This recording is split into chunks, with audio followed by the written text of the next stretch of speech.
राम राम दोस्तों, मैं आपकी प्यारी दुलारी चुगल किशोरी। कैसे हैं आप लोग? अरे हम तो बिल्कुल ठीक हैं, लेकिन अनुपमा की ज़िंदगी में बड़ी उथल पुथल हो रखी है।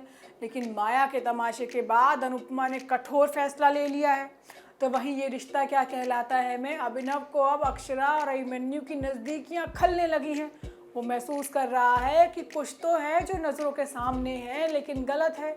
वहीं गुम है किसी के प्यार में सही जर्मनी जाने से पहले विराट से बिना मिले ही चली जाएगी और विराट हाथ खाली मलता रह जाएगा। अब ये तो थी मोटा मोटी जानकारी, लेकिन पूरी जानकारी के लिए रोज़ की तरह आपको हमारा शो देखना होगा। तो चलिए जानते हैं कि आज तीनियों सीरियल में क्या खास होने वाला है।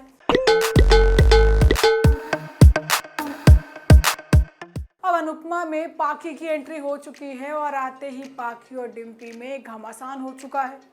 दोनों एक दूसरे को देखकर ही जंगली बिल्लियों की तरह लड़ने लगी हैं। और वहीं अब अनुपमा ने भी कठोर फैसला ले लिया है कि अब वो अपने सपने के बीच किसी को भी नहीं आने देगी, चाहे वो अनुज ही क्यों ना हो। होता ये है कि अनुपमा माया की हरकत से बहुत दुखी है। वो टूट चुकी है क्योंकि माया के तमाशे ने उसे झंझोर कर रख दिया है। हालांकि अब अनुपमा ने ठान ली है कि वो सिर्फ अपने फर्ज पर ध्यान देगी और किसी पर नहीं। वहीं दूसरी तरफ पाखी की एंट्री हो चुकी है, जो समर को समझाने की कोशिश करती है कि वो शादी में क्यों नहीं आ पाई। अब समर कहता है कि भाई की शादी से ज़रूरी भी कुछ हो सकता है तेरे लिए। अब समर गुस्सा करता है, लेकिन पाखी उसे छोटी बहन की तरह मनाने की कोशिश करती है। पाखी रो धोकर समर को मनाने की कोशिश करेगी, लेकिन समर उसे माफ़ी नहीं करेगा। फिर दोनों ऐसे लड़ते हैं और बाद में अच्छे बच्चों की तरह मान जाते हैं। हालांकि डिम्पी पाखी से भिड़ जाती है और कहती है कि यहाँ तुम्हारी बदतमीज़ी नहीं चलेगी। लेकिन पाखी कहती है कि भाभी, मैं तो आपसे बात ही नहीं कर रही हूँ, मैं अपने भाई से बात कर रही हूँ। और वनराज दोनों को लड़ता देख शांत कराने की कोशिश करता है, लेकिन दोनों ही चुप होने का नाम नहीं लेती।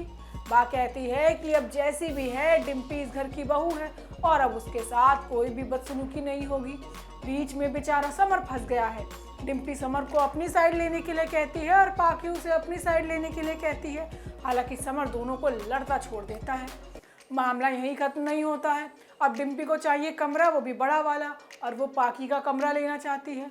अब लड़ाई को शांत कराने के लिए किंजल अपना कमरा देने को राजी हो जाती है। तो वहीं दूसरी तरफ अनुज माया को गाड़ी में ज़बरदस्ती बिठाकर लेकर आता है, लेकिन गाड़ी में भी माया का चीखना चिल्लाना कम नहीं होता।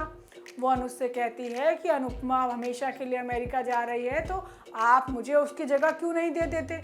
मैं भी अनुपमा से कम थोड़ी हूँ। अब अनुज माया पर चिल्लाता है और कहता है कि चुपचाप बैठी रहो और मुझे हाथ लगाने की कोशिश भी मत करना। अब अनुपमा भी फैसला ले चुकी है कि वो अब सिर्फ और सिर्फ अपने डांस पर और अमेरिका जाने पर ध्यान देगी। इतना ही नहीं, वो तो अनुज से मिलने से भी इनकार कर देगी।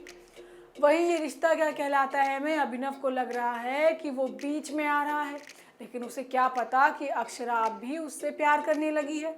उसे तो लग रहा है कि वो एक परिवार को तोड़ रहा है। ऐसा ही कुछ मंजरी को भी महसूस हो रहा है, जो अक्षरा अभिमन्यु को एक परिवार की तरह देख रही है।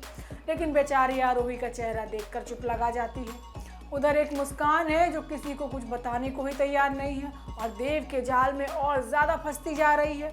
होता ये है कि अभिमन्यु और अक्षरा को साथ देखकर अभिनव को अजीब महसूस होता है। वो नीलामा से कहता है कि किस्मत जो कर रही है वो कुछ दिखाने के लिए कर रही है, लेकिन मैं उस चीज़ को समझ ही नहीं पा रहा हूँ। कुछ भी अपनी जगह पर नहीं है। अब नीलामा अभिनव की बातों को समझ नहीं पाती। तभी अक्षरा आ जाती है और अभिनव की टेंशन कम करने की कोशिश करती है। अक्षरा को लगता है कि अभिनव को शादी की टेंशन है, लेकिन असल वजह तो कुछ और ही है।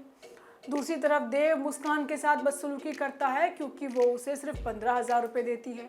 मुस्कान कहती है कि वो धीरे धीरे सारे पैसे दे देगी, लेकिन देव उसका हाथ पकड़कर बदसलूकी करता है और एक दिन का समय और दे देता है। देव कहता है कि अब तो तुम्हारे ससुराल वालों ने मोटा गहना भी चढ़ा दिया होगा, तो उसे बेचकर 50,000 रुपये दे दो। अब दोनों को अभिमन्यु साथ में देख लेता है और परेशान हो जाता है। अभिमन्यु मुस्कान से सवाल भी करता है, लेकिन वो तो फिर झूठ बोल देती है। उधर आरोही को भी अभिनव की परेशानी दिख रही है, तो वो अक्षरा से इस बारे में बात करती है। अक्षरा कहती है कि अभिनव को तो ज़्यादा टेंशन लेना अच्छा लगता है और दूसरा भले ही अभिमन्यु को यहाँ रहने के लिए हाँ कर दी है, लेकिन ये बात चुभती तो होगी। अब आरोही कहती है कि अभिनव के लिए सब कुछ तुम और अभीर ही हो। अब तुम सब एक साथ हो तो अभिनव ज़्यादा ताकतवर महसूस करते हैं, लेकिन जब तुम उनसे दूर होती हो तो वो कमज़ोर हो जाते हैं। आरोही कहती है कि हमें तो खुश होना चाहिए कि अभीर के दोनों पापा इस शादी में हैं। अब दोनों की बातों को अभीर सुन लेता है और अपने असली पिता की खोज शुरू कर देता है। इसके बाद अक्षरा आरोही से बात करने के बाद अभिनव की टेंशन कम करने की कोशिश करती है और उसके साथ हंसी मजाक भी करती है, लेकिन अभिनव अक्षरा को सिर्फ अभिमन्यु के साथ ही इमेजिन कर रहा है।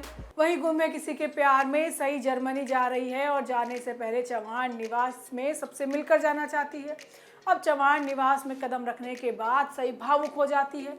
वो विनायक से मिलने के लिए उसके कमरे में जाती है, लेकिन वीनू तो उससे बात करने से मना कर देता है। वहीं लौटते वक्त सई विराट के कमरे में जाती है और एहसास करती है कि वो विराट से कैसे गले लगी थी, लेकिन तभी वहाँ सभी आ जाती है। वहीं दूसरी तरफ अश्विनी विराट को मैसेज करके बताती है कि सई उससे मिलने के लिए आई है चौहान निवास में और वो भी जल्दी आ जाए। अब सई काफ़ी देर तक चौहान निवास में टिकी रहेगी, लेकिन विराट नहीं आ पाएगा। हालांकि जब तक विराट चौहान निवास पहुंचेगा तब तक सई वहां से निकल चुकी होगी। अब इस बात से विराट को बड़ा दुख होगा। यहाँ तक कि अश्विनी भी विराट से नाराज़ होगी कि जब तुझे मैसेज करके बुलाया था तो तब क्यों नहीं आया। अब शो में जल्दी देखने को मिलेगा कि रमाकांत पुजारी को छुड़ाने के लिए भीमा नया प्लान बनाएगा। वो हवाई जहाज को हाईजैक करके अपने भाव को छुड़ाने का काम करेगा। अब तो ये भी कहा जा रहा है कि इस हाईजैक में सभी और विराट की जान चली जाएगी। अब देखना होगा कि आने वाले एपिसोड में क्या खास होगा।